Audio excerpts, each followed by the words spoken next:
Assalamualaikum dan salam sejahtera. Kita kembali ke dalam Deen Equal Project, channel perpaduan Nusantara. Hai guys, Assalamualaikum, salam sejahtera, salam perpaduan, salam Nusantara. Salam bergabung kita kembali ke dalam channel saya, iaitu channel Deen Equal. Apa kabar anda yang berada di Malaysia, Indonesia, Filipina, Brunei, Thailand dan seluruh Nusantara? Saya doakan anda sihat-sihat sejahtera dan dimurahkan rezeki. Hari ini guys, kita akan react satu video ini, iaitu daripada channel ML Studio, iaitu berkenaan tentang ini sebab politik Indonesia lebih matang daripada kita, iaitu lebih matang daripada Malaysia. Tanpa membuang masa, dengan kiraan 3, 2, 1, kita tonton video yang menarik ini.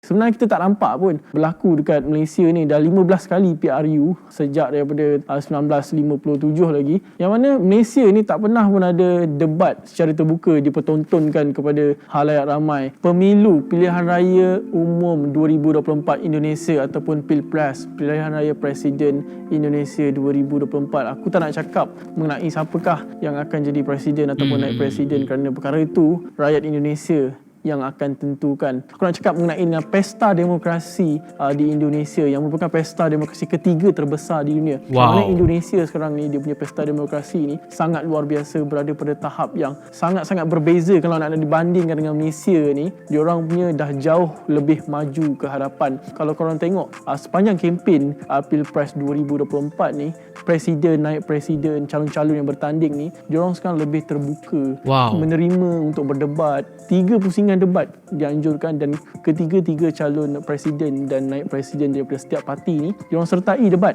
secara terbuka. Diorang bagi tahu apakah diorang punya janji dan apakah tawaran diorang yang untuk bawa Indonesia ni ke satu tahap yang lebih tinggi selepas era Joko Widodo selama 2 penggal. Sebenarnya kita tak nampak pun berlaku dekat Malaysia ni dah 15 kali PRU sejak daripada 1957 lagi, yang mana Malaysia ni tak pernah pun ada debat secara terbuka dipertontonkan kepada halayak ramai. Contohlah kalau PRU pada tahun 2022, PRU 15, kita tak nampak pun ada debat yang disiarkan secara live. Diorang ada yang cakap debat ni bukan budaya Malaysia, bukan budaya Melayu. Lepas tu aku nak tanya korang, kalaulah debat tu bukan budaya Melayu, adakah budaya kita terus menggunakan politik kebencian, politik agama, politik kenegerian ataupun kedaerahan ni untuk meraih undi? Kalau korang tengok Indonesia sekarang, pesta demokrasi diorang tak cakap pasal kebencian agama, diorang tak tanamkan kebencian bangsa ke tuduh orang rasuah sini sana ke. Tak. Aku boleh katakan kalau korang tengok diorang punya kempen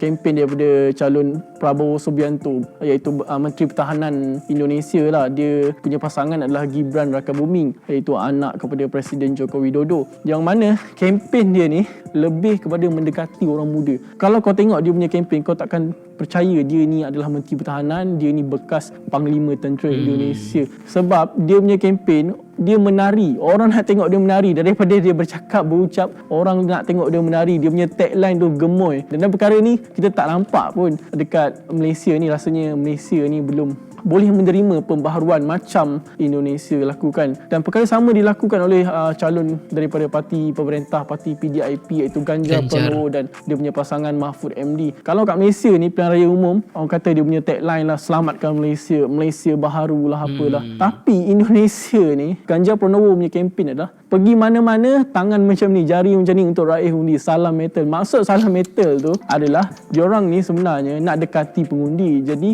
bila dia nak dekati pengundi, dia cuba untuk meremajakan diri diorang. Betul. Wow. Waktu diorang berdebat kan, diorang pakai jaket metal, jaket rock lah orang cakap. Aku rasa boleh dicontohi oleh parti-parti politik, pemimpin politik di Malaysia ni, untuk tengok bagaimana Indonesia sekarang sedang bergerak ke hadapan dalam pesta demokrasi. Dan lebih menarik lagi, setiap kali pilihan raya di Indonesia ni, diorang ni akan disokong oleh artis-artis dan menjadi penarik, penyokong kepada orang. Contohnya Ganjar dengan Mahfud MD ni tadi, dia diberi sokongan oleh slang. Jadi kalau kau tengok kempen dia, sepanjang kempen dia, contoh di Stadium Gelora Bung Karno ke apa, kau akan tengok kempen dia bukan bagi ucapan, bagi tabur janji itu ini, tak. Dia lebih kepada ucapan sedikit, hiburan banyak. Itulah cara kau nak tarik undi. Bukanlah kau bagi ucapan, kau cerita si orang sini tak betul, orang sana tak betul. Kau betul-betul sangat ke? And then di Indonesia tentera sekarang ni, diorang ni lebih kepada chill lah, tak adalah sampai nak berbunuh-bunuh, tak Betul, adalah nak betul. tuduh kalau dia ni jadi Perdana Menteri, LGBT diluluskan, kalau ni jadi Perdana Menteri habis Melayu. No, that is not. I think Malaysia should follow pesta demokrasi yang ditonjolkan oleh Indonesia ni, yang dah letakkan negara diorang ni pada satu tahap yang tinggi. Itu bercakap mengenai pesta demokrasi. Siapakah 14 Februari ni akan jadi presiden dan naib presiden Indonesia? Ada 3 calon. Anies Baswedan, dia punya pasangan Anies. Muhaimin Iskandar. Yang kedua adalah Menteri Pertahanan Prabowo Subianto, Prabowo Subianto. yang sebenarnya dah kalah 3 kali. Dia dah pernah kalah naib presiden, dia dah kalah 2 kali presiden dengan Jokowi. Dia kali ni dia partner dia anak kepada Jokowi, Gibran Rakabuming. Dan yang ketiga adalah bekas Gubernur Jawa Timur, iaitu Ganjar Pranowo dan Mahfud MD. Gila, Jadi dia bajunya bertiga-tiga trend. ni, secara atas kertasnya, secara survey memanglah Prabowo Subianto yang menang, sebab dia punya pengaruh sangat luar biasa dan partner dia tu anak kepada Jokowi. Jadi influence tu ada kat dia orang. Tapi aku rasa kan pada 14 Februari ni mustahil akan berlaku satu pusingan, sebab kalau korang nak jadi presiden, naik presiden, mana-mana calon kena menang lebih undi 50%. Tapi kalau kurang daripada 50%, dia akan masuk kepada putaran kedua ataupun pusingan kedua yang akan diadakan pada Jun nanti. Kalau aku Indonesia, aku tak vote Prabowo Subianto sebab rekod dia buruk. Bekas Panglima Angkatan Tentera dipecat pada tahun 1998 kerana waktu 1998 reformasi, cara dia handle reformasi. orang yang berdemonstrasi ni. Indonesia ni kan popular dengan tak puas hati turun jalan, tak puas hati turun jalan. Jadi Prabowo ni dia sangat popular dengan tiada jalan lain kecuali militer. Jadi red flag sikit lah Prabowo Subianto ni kan, sebab dia punya track record buruk, and then umur dia pun dah 75, dah pernah kalah 3 kali. Jadi kenapalah nak kena angkat dia jadi presiden Indonesia? Tak payah kot nak pilih bekas Panglima Tentera kan, sebab kita bukan nak pergi berperangan, kita nak someone yang cool like Jokowi. Sebab apa? Sebab Jokowi ni dia sangat chill. Dia tahu orang Indonesia ni suka berdemonstrasi atas jalanan dan dia tak gunakan kekerasan. Dia tahu bila kau dah penat, kau akan balik kan. Tak macam Prabowo. Waktu 1998 berapa ramai yang meninggal atas jalan kan. Jadi kalau akulah orang Indonesia, aku pilih Ganjar Pranowo. Karakter dia lebih kurang Jokowi dan aku rasa dia layak untuk jadi presiden Indonesia based on dia punya experience. Dan waktu debat pun dia one of the candidate yang paling menonjol, yang aku paling suka sekali.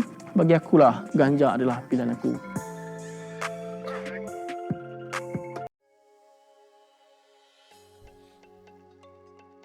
Nah itu dia guys, video menarik tentang kenapa politik di Indonesia itu lebih matang daripada yang ada di Malaysia guys. Nah kita jangan ambil pendapat si yang memberikan komentar ini, dia lebih pro kepada Ganjar dan juga mengatakan bahwa Prabowo itu kurang sesuai. Tetapi itu adalah pendapat dia guys, kita jangan ambil kisah tentang itu. Tetapi apa yang ingin kita bicarakan ialah tentang perbedaan betapa matangnya politik Indonesia itu berbanding dengan Malaysia yang sekarang ini telah pun 15 kali pilihan PRU ya, PRU, tetapi modus operandinya sama, tidak ada perdebatan terbuka seperti yang ada di Indonesia ini, di mana Anies, Prabowo dan juga Ganjar berada di situ berdebat bersama-sama tentang apa juga isu yang mereka pegang, apa juga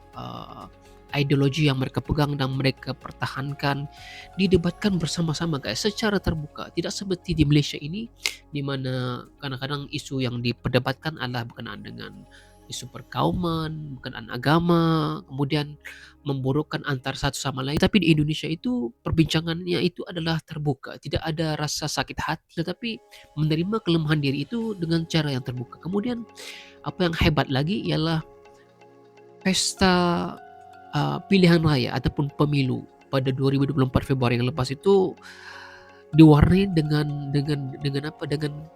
dengan suasana yang benar-benar meriah. Karena pertama adalah hampir 80 artis ya yang ada di Jakarta itu telah diserap masuk, sama ada daripada kumpulan 01, 02 ataupun 03. Pasti ada diwarnai dengan kehadiran para artis ini. Karena apa guys? Karena sebenarnya ramai yang pemilih bakal presiden ini yang ada di Indonesia itu yang ramainya adalah kebanyakannya adalah muda-mudi, dan golongan muda-mudi ini antara yang sukar untuk kita garap, sukar untuk kita ambil untuk uh, menarik perhatian mereka. Itu yang terjadi di Malaysia, guys. Apabila pilihan raya itu hanyalah sekadar ceramah, sekadar uh, hujahan ideologi mereka untuk mana-mana parti, ia akan nampak kusam, nampak begitu boring, membosankan tanpa ada sedikit hiburan. Seperti yang dilakukan di Indonesia ini, di mana Ganja sendiri telah mengenakan pakaian yang up to date, yang begitu modern, mengenakan jaket yang stylish, bukan apa, untuk pertama adalah untuk menarik perhatian mengemudi, kemudian perbawa juga, bukan setakat memberikan pidato, tetapi ada berdansa juga, ada menari juga, dan itu menjadi signature perbawa ini, yaitu menari di khalayak ramai, dan itu disukai oleh para pengikutnya, guys. Nah, saya rasa Malaysia harus melakukan sedikit perubahan agar terdapat warna dan juga keseronokan apabila tibanya pilihan raya, tidaklah ia begitu suram dan menarik perhatian sama ada di dalam negara Malaysia ataupun di luar negara. Nah, kita ambil yang baik-baik saja daripada Indonesia, dan mudah-mudahan apa yang baik itu akan mewarnai pilihan raya yang ada di Malaysia, guys. Oke, guys, pastikan anda pergi ke ML Studio sebab dia memberikan video yang menarik dan juga fakta-fakta yang memberangsangkan dan juga beredukasi. Dan jika anda suka dengan reaction saya, jangan lupa tekan like, komen, dan subscribe. Kita ketemu lagi. Assalamualaikum, bye bye.